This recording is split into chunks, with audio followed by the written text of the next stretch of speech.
오늘 우리에게 주신 하나님의 말씀은 사도행전 20장 13절부터 16절 말씀입니다. 사도행전 20장 13절부터 16절 말씀입니다. 함께 봉독하도록 하겠습니다. 우리는 앞서 배를 타고 아소에서 바울을 태우려고 그리로 가니 이는 바울이 걸어서 가고자 하여 그렇게 정하여 준 것이라. 바울이 아소에서 우리를 만나니 우리가 배에 태우고 미둘레네로 가서 거기서 떠나 이튿날 기오 앞에 오고 또 그 이튿날 사모에 들리고 또 그 다음날 밀레도에 이르니라. 바울이 아시아에서 지체하지 않기 위하여 에베소를 지나 배 타고 가기로 작정하였으니 이는 될 수 있는 대로 오순절 안에 예루살렘에 이르려고 급히 감이러라. 아멘. 할렐루야. 오늘도 주의 전을 자신 우리 귀한 성도님들 주님의 이름으로 사랑하고 축복합니다. 우리 옆에 계신 분들과 인사 나누겠습니다. 사랑합니다. 축복합니다. 사랑합니다. 축복합니다. 바울의 사역 철학이 있습니다. 그것은 자기 길에 대한 계획은 인간이 세우되 늘 하나님 뜻 안에서 그 모든 것을 이루었다라는 겁니다. 저도 목회 철학이 있는데요. 이 바울의 목회 철학과 비슷합니다. 저는 한 단어로 표현을 하자면 예담이에요.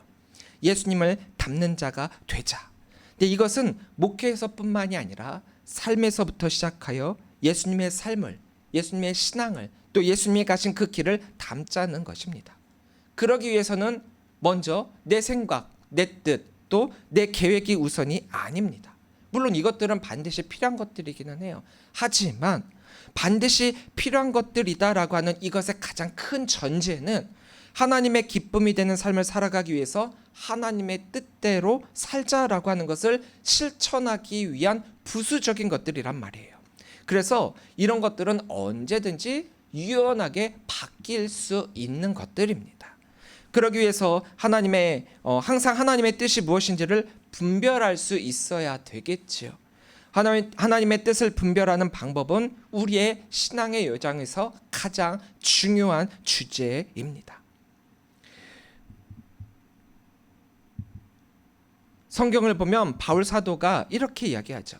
너희는 이 세대를 본받지 말고 오직 마음을 새롭게 함으로 변화를 받아 하나님의 선하시고 기뻐하시고 온전하신 뜻이 무엇인지 분별하도록 하라.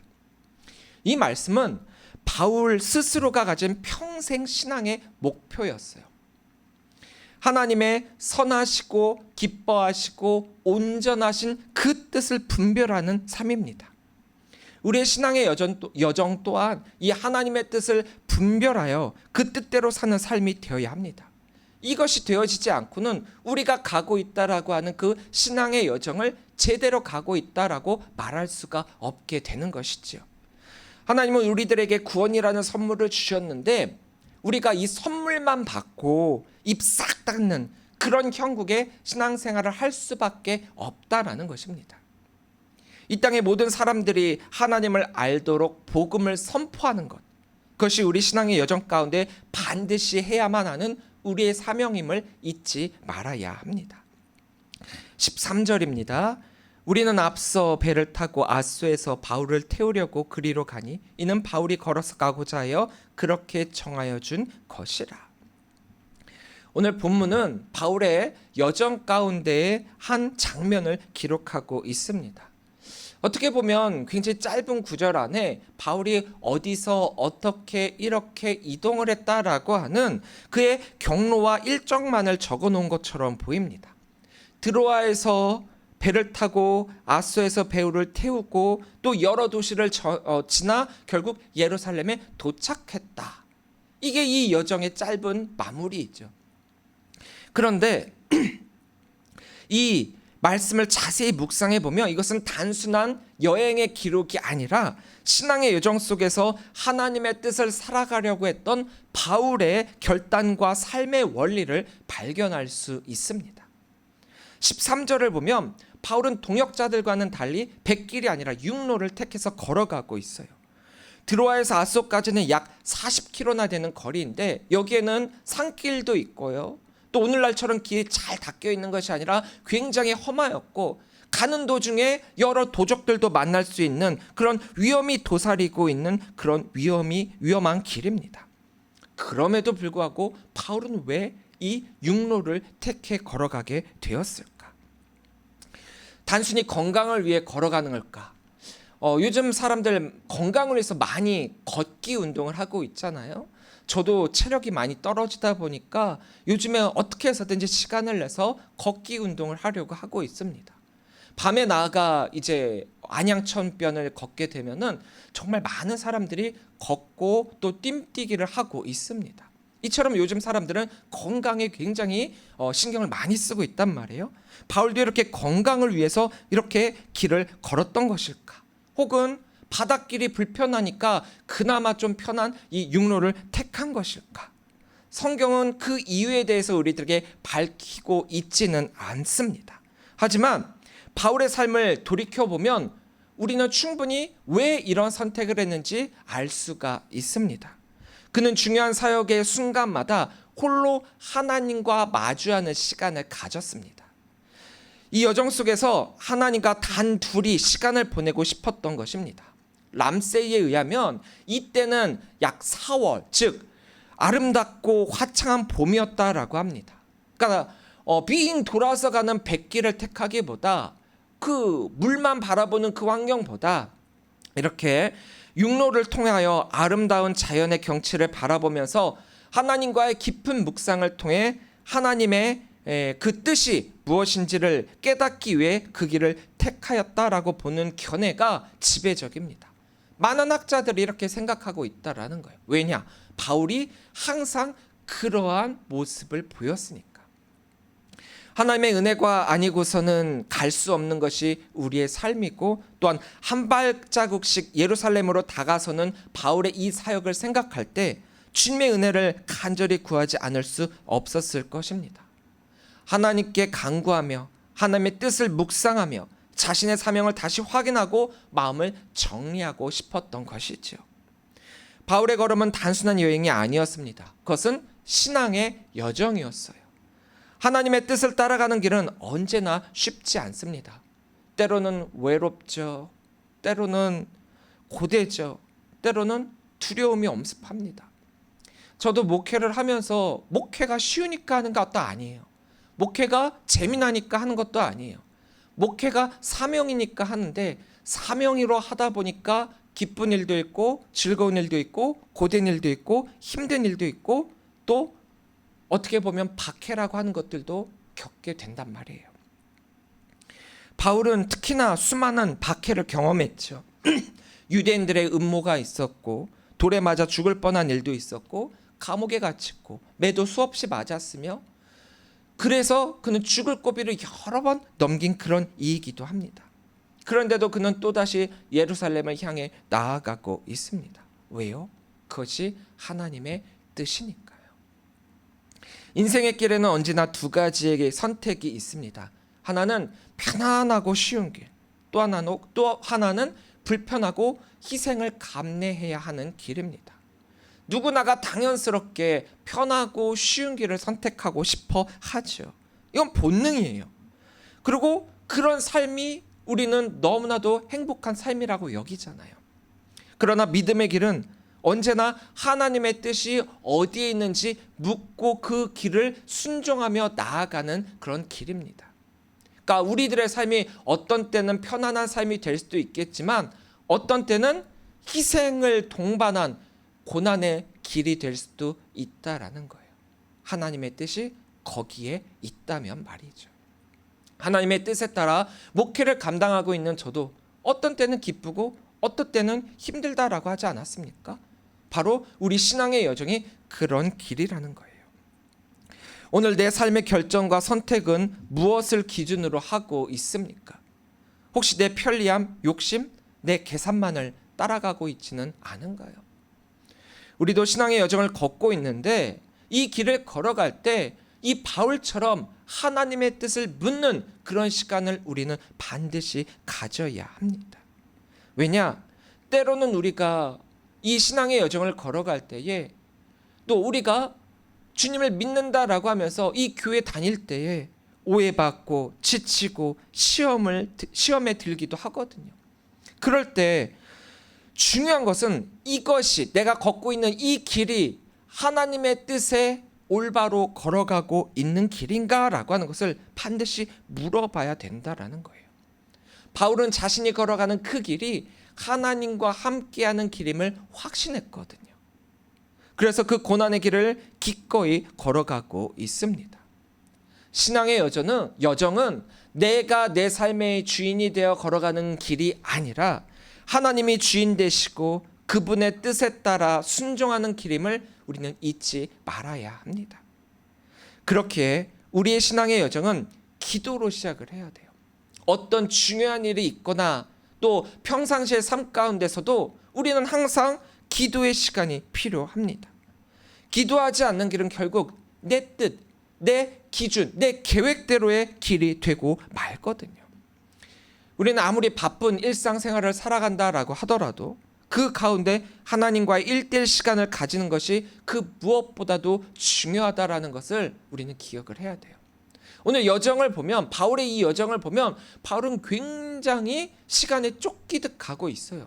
하지만 그 가운데서도 왜 빠른 백길을 통한 것이 아니라 이 느긋한 이 육로를 택했는가? 그럼에도 불구하고 바쁜 이 생활 가운데서도, 바쁜 여정 가운데서도 하나님과 함께하고 기도하는 시간이 그에게 반드시 필요하다라는 것을 그는 알았기 때문이죠. 예수님조차도 이런 시간을 가졌잖아요. 예수님의 사역 가운데 예수님은 틈틈이 시간이 날 때마다 홀로 기도하는 시간을 반드시 가지셨습니다. 우리에게 특별히 가장 잘 알려진 대표적인 기도가 바로 겟세마네 기도이지 않습니까? 이제 십자가를 져야 되는 그 커다란 사건을 앞에 두고 하나님께 간절히 기도하잖아요.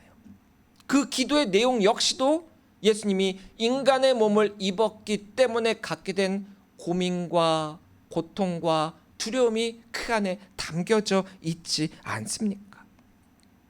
인간을 구원하시기 위해 십자가의 길을 가시려고 이 땅에 오신 예수님이시지만 인간의 몸을 입은 한계 때문에 예수님조차도 이 기도의 시간을 늘 가졌다라는 거예요. 조용한 묵상의 시간, 이 기도의 시간은 우리의 사명을 분별하게 만듭니다. 목회를 하든 또 우리 성도님들이 신앙생활을 하든 우리는 신앙의 여정을 걸어가고 있는 이 길 가운데 반드시 하나님께 기도해야 돼요. 하나님의 뜻이 아닌 길을 걸어간다면 그것은 결코 하나님께서 우리들에게 말씀하여 주시고 베풀어 주신 그 은혜로의 삶을 살아가는 것이 아니기 때문이죠. 이러한 기도로 시작하는 신앙의 여정은 하나님이 이끄시는 길이 됩니다. 비록 전도에 대한, 목회에 대한 계획은 인간이 세우지만 항상 바울은 하나님의 뜻에 따라 움직였어요. 우리가 이 앞에서도 봤다시피 바울은 가고자 했던 지역도 분명했었습니다. 아시아에서 복음을 전하고 싶었었지만 유럽에 가서 복음을 전했어요. 왜요? 하나님의 뜻이 거기 있었으니까. 이렇듯 자신의 계획과 뜻이 있었음에도 불구하고 그것만을 고집하지 않았어요. 항상 하나님이 원하시는 방법과 뜻대로 그는 나아갔던 것입니다. 때에 따라 경로를 받고 움직이기도 했고 또 지금은 오순절까지 예루살렘에 도착하려는 목표도 있단 말이에요. 계획도 세우고 그 계획대로 그는 목회를 했지만 상황에 따라 유연하게 움직였습니다. 가장 중요한 것은 무엇이냐? 그 가운데 중심은 항상 하나님께 있었다라는 거예요. 예루살렘으로 가는 길목에서 앞으로 닥칠 고난을 이제 깊은 기도와 묵상의 시간을 통해서 그것을 준비할 시간이 필요했고 또 그로 하여금 하나님의 뜻을 분별할 수 있는 능력이 생기게 되었다라는 거죠. 그래서 기도하지 않는 자에게는 하나님의 뜻을 깨달을 수 없게 되고 기도하지 않는 자는 하나님의 뜻으로의 신앙의 여정을 걸어가는 것이 아니라 내가 주인이 되어 내 삶을 그냥 오롯이 살아가고 있게 된다는 것입니다. 바쁘다고, 급하다고, 상황이 어렵다고 기도를 뒤로 미루지 말고 방향을 잃었다면 다시 기도의 자리로 돌아와야 합니다. 많은 활동보다 중요한 것은 내 길을 결정하기 전 하나님의 뜻을 묻는 거죠.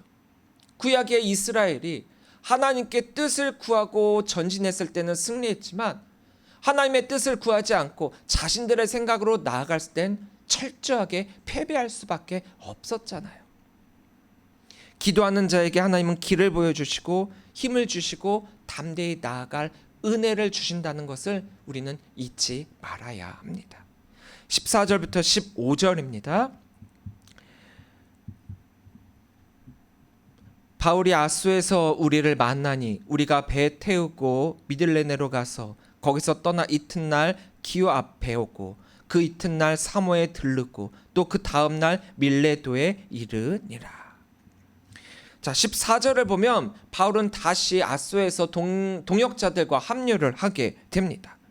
혼자 기도하며 그 긴 길을 걸어왔지만 결국 다시 공동체 안으로 돌아온 거예요. 바울은 사역을 혼자 하지 않았습니다. 그는 늘 동역자들과 함께 복음을 전했습니다. 여기서 중요한 원리를 발견을 하게 돼요. 기도는 혼자 하지만 사역은 함께 한다는 겁니다. 분별은 개인의 자리에서 하지만 실천은 공동체와 함께 한다는 거예요. 하나님 앞에서 홀로 분별한 뒤 교회 공동체와 함께 걸어가는 것, 이것이 건강한 신앙의 모습이라는 것입니다. 여러분들은 누구와 함께 신앙의 여정을 걸어가고 있습니까? 여러분들 곁에는 신앙의 동역자가 있습니까? 교회는 함께 걷는 공동체입니다. 우리는 혼자 신앙생활을 감당하는 것이 아니라 서로 붙들어주고 격려하며 또 함께 주님의 길을 걸어가야 합니다. 바울이 이 신앙의 동역자들과 함께 복음을 전했던 것처럼 우리도 서로를 신뢰하며 함께 사역을 감당해야 해요. 사역의 동역자는요, 뜻만 맞으면 어느 정도 함께 할 수 있는, 그런 쉽게 만날 수 있는 기회가 있습니다. 그런데 신앙의 동역자는 참 쉽지 않아요. 우리가 흔히 멘토라고 여기는 분들을 만나기도 쉽지 않다라는 거죠. 신앙의 동역자, 여러분들 사역의 동역자와 신앙의 동역자를 헷갈리지 마세요. 사역의 동역자는 내가 사역할 때 함께 할 수 있는 동역자들이지만 신앙의 동역자는 평생 동안 여러분들과 함께 그 목표점을 향해 나아가는 분들이거든요. 나에게 불편함이 없는 범위 안에서의 동역자는 참 많습니다. 뜻이 맞거든요. 근데 뜻이, 이 말은 반대로 얘기하면 뜻이 틀리면 언제든지 등질 수 있다라는 거예요. 우리가 사도행전을 시작하며 환상의 짝꿍이었던 바울과 바나바가 있지 않았습니까? 이들은 평생의 동역자가 될 줄 알았어요. 그런데 사역의 동역자는 되었지만 뜻이 맞지 않음으로 인해서 그 사역에서 갈라지게 되었잖아요. 신앙의 동역자까지는 되지 못했다라는 거예요. 나에게 손해가 된다, 이럴 때는 동역의 자리에서 멀어지는 경우가 참 많이 있습니다. 내가 손해를 보면서 동역하느니 차라리 혼자 감당하겠다라고 하는 이 개인적인 성향의 신앙을 가진 분들이 꽤 많다라는 거죠. 더군다나 행동의 모든 것을 아우르는 MG라 일컫는 이들에게는 이게 더더욱 그렇다라는 거예요. 과거로부터의 관습이 악습이라면 반드시 고쳐야 되는 것이지만 우리가 굉장히 아름다운 과거로부터의 관습은 전통이라 이야기하는데 이런 전통은 계승해야 되잖아요. 여기에는 우리가 흔히 말하는 예도 있고요, 지도 있고요, 덕도 있어요. 그런데 요즘 MZ세대들은 이 세상에 그 무엇보다도 가장 우선시되는 것은 나예요. 내가 기준이고 내가 중심이고 내가 편해야 되고 내가 행복해야 돼요. 그러기 위해서 주변의 것들은 다 수단이고 이용 방법이거든요. 그러니까 이들에게는 동역자라는 것이 필요하지가 않아요. 나를 우러러봐주고 나를 돌봐주고 무조건적인 희생만을 해주는 사람이라면 그래, 그런 사람들은 동역자라고 할 수 있겠지만 반대로 내가 그들의 동역자는 될 수가 없거든요. 왜? 저들의 희생만을 바라고 있으니까. 그게 요즘 MZ시대의 신앙인들입니다. 내가 피해를 보거나 손해를 보는 것을 극히 혐오하고 싫어하니 동역과는 가장 거리가 먼 말이기도 합니다. 그래서 더더욱 필요한 것이 신앙의 동역이에요. 그래서 더더욱 이 MZ 세대들은 이 신앙의 동역자가 더더욱 필요하다라는 거예요. 신앙의 동역은 손해를 넘어서는 사랑과 희생 속에서 세워지거든요. 아마 지금이라면 바울이 바나바의 그 마음을 깨달아 갖고 그 바나바의 의견을 존중해 줄 수도 있었을 거예요.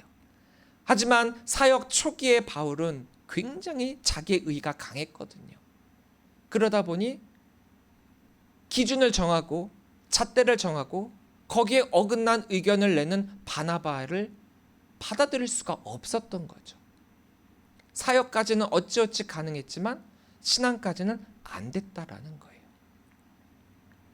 하지만 이 신앙의 여정은 동역을 이루어야만 완주할 수 있는 여정이라는 것을 우리는 잊지 말아야 합니다.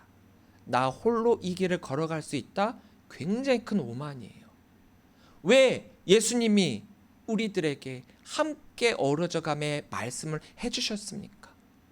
서로 북돋으며 서로 이 험하고 힘든 여정을 걸어가야 되기 때문이라는 거죠. 16절입니다. 바울이 아시아에서 지체하지 않기 위하여 에베소를 지나 배 타고 가기로 작정하였으니 이는 될 수 있는 대로 오순절 안에 예루살렘에 이르려고 급히 감이러라. 자, 바울은 여러 도시들을 지나가게 됩니다. 근데 중요한 사실이 여기 하나 있어요. 아주 우리들에게 익숙한 도시 하나가 보이죠. 에베소입니다. 이 에베소는 바울에게 있어서 굉장히 특별한 도시였어요. 그런데 이 에베소를 일부러 지나치게 되죠. 바울 스스로가 3년 동안 이곳에서 자신의 온 힘을 다해서 사역했다라고 증거를 하고 있습니다. 그만큼 에베소는 바울에게 있어서 소중한 도시였음에도 불구하고 오순절까지 예루살렘에 도착하기 위해서 이 도시에 들릴 수 있는 그 기회를 포기하게 됩니다. 여기서 우리는 바울의 결단력을 보게 되죠. 그는 상황과 기회에 따라 움직이지 않았어요. 늘 하나님의 때를 붙잡기 위해 자신의 계획과 욕심을 내려놨습니다. 바울의 중심은 항상 하나님의 시간표대로 움직였다라는 거죠. 자신의 계획과 속도가 아니라 하나님의 정하신 때를 바라봤다라는 겁니다. 우리의 신앙의 길에서도 결단이 필요합니다. 하나님의 뜻이 분명하다면 때로는 내가 하고 싶은 것을 내려놓을 수 있어야 돼요. 눈앞에는 굉장히 좋은 기회가 있거든요. 하지만 하나님이 원하시는 길이 아니다라고 하면 과감히 포기할 수도 있어야 됩니다. 그것이 믿음의 결단이에요. 하나님의 시간표에 민감하게 반응하는 것, 그분의 뜻에 맞춰 사는 것, 그것이 바로 우리가 말하는 순종이라는 말입니다. 바로 우리의 신앙의 여정은 하나님의 시간표에 맞춰 살아가는 순종의 길임을 기억하시기를 바랍니다. 우리는 종종 내 시간, 내 계획에 집착을 해요. 그러면서 지금 당장 이루어져야 되거든요. 내가 원하는 때가 돼야 되거든요. 하지만 우리의 신앙의 여정은 하나님의 시간을 따라가는 여정입니다. 조금 더디게 응답이 되고 있는 나의 기도가 있다라고 해갖고 조급하게 생각하지 마세요. 나의 생각과 뜻대로가 아니라 하나님의 시간은 결코 늦는 법이 없습니다. 우리는 자꾸 조급해하죠. 늦는다 여기죠. 하지만 하나님의 시간은 결코 늦지 않습니다. 우리가 초조해하며 하나님의 시간보다 더 앞서가려고 할 때 하나님은 우리에게 이렇게 말씀하십니다. 나의 때를 기다려라. 하나님의 때를 기다리며 하나님의 시간을 따라가는 신앙의 여정이 되시기를 바랍니다. 자, 바울은 왜 그렇게 예루살렘으로 가고자 했는가? 거기는 굉장히 큰 위험이 있거든요. 핍박이 기다리고 있습니다. 그럼에도 불구하고 그는 주님의 뜻을 따르기 위해서 복음을 위해 기꺼이 나아가고 있다라는 거예요. 신앙의 여정은 결코 평탄한 길이 아닙니다. 때로 고난이 있고 눈물이 있고 희생이 있습니다. 그러나 우리가 그 길의 끝까지 갈 수 있는 이유는 그 길 끝에 하나님의 뜻이 있기 때문입니다. 오늘 우리의 신앙의 여정은 어떻습니까? 혹시 중간에 포기하고 싶은 때는 없으셨습니까?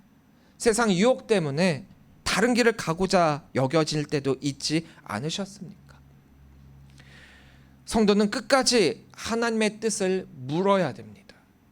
히브리서 12장 2절 말씀처럼 믿음의 주여 또 온전케 하시는 이인 예수를 바라봐야만 합니다. 예수님만 바라보며 예수님의 영광만을 바라보며 나아가야 된다라는 거죠. 그 예수님만을 바라보며 나아가는 그 신앙의 여정만이 끝끝내 승리하는 삶이기 때문입니다. 우리가 가고 있는 신앙의 여정, 과연 하나님의 뜻대로 따라가고 있는가? 혹은 내가 신앙의 여정을 걷고 있다라고 하면서 불필요한 생각들로 가득 차 있지는 않은가? 많은 이들이 꼭 가보고자 하는 곳 중에 하나가 스페인의 산티아고 순례길이라고 합니다. 거리가 약 800km 정도 돼요. 그리고 걸어가는 그 시간이 약 30일에서 40일 정도 걸린다라고 합니다. 이 길 사실 특별한 건 없습니다. 그냥 걷는 것뿐이에요. 어쩌면 일부러 이 힘든 선택을 한 것처럼 보일 수 있습니다. 하지만 그 길에서 하나님이 주신 자연을 바라보고 또 함께 걷는 이들과 묵상하고 어려움을 이겨내는 경험 속에서 하나님의 큰 은혜를 누리게 됩니다. 바로 우리 신앙의 여정의 축소판이라고 할까요? 그래서 많은 이들이 이 길을 걸어가면서 이 길을 통해 앞으로 남겨진 자신의 신앙의 여정을 기준 삼아 잣대 삼아 하나님께 뜻을 구하는 삶을 살아가고자 결단하고 있습니다. 이 길의 목적은 딱 하나죠. 바로 그 길에 동행하시는 하나님을 만나 하나님의 뜻을 분별하는 것입니다. 말씀을 정리하겠습니다. 지금 여러분들은 기도로 하나님의 뜻을 분별하며 신앙의 여정을 걷고 있습니까? 바울이 홀로 걸으며 묵상하고 기도했던 것처럼 우리도 기도 없는 그런 신앙의 길을 살아가게 되면 내 뜻대로 살아가는 길밖에 될 수 없다라고 했습니다. 가정에서, 직장에서, 교회에서 어떤 결정을 내리든 간에 먼저 무릎 꿇고 하나님의 뜻을 구하시기를 바랍니다. 또 바울은 하나님의 뜻을 구하기 위해 혼자 있는 시간을 갖기도 했지만 늘 사역은 늘 다른 동역자들과 함께 했습니다. 우리 신앙도 마찬가지입니다. 나 혼자만의 신앙이 아니라 교회와 성도들과 이 모든 것들을 함께 해야 합니다. 믿음의 동역자를 붙잡고 서로 기도하며 붙들어주는 그런 공동체가 되어야 합니다. 바울은 에베소에서 보내고 싶은 마음도 있었지만 오순절까지 예루살렘에 이르기 위해 하나님의 때를 붙들었습니다. 내 욕심, 내 계획, 내 뜻 내려놓고 하나님의 시간표에 맞춰 나아갔다라는 거죠. 하나님의 시간표를 신뢰하고 기다리는 순종이 필요하다라는 겁니다.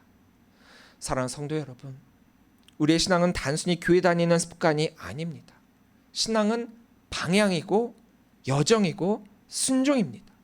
우리가 하나님의 뜻에 순종하며 나아갈 때 바울처럼 내가 달려갈 길과 주 예수께 받은 사명을 다 이뤘다라고 하는 믿음의 고백을 이룰 수 있게 될 것입니다. 나는 지금 하나님의 뜻을 따라가고 있는가? 담대히 예스라고 대답할 수 있는 저와 우리 귀한 언약교회 성도님들이 되시기를 주님의 이름으로 간절히 축원합니다. 기도하겠습니다.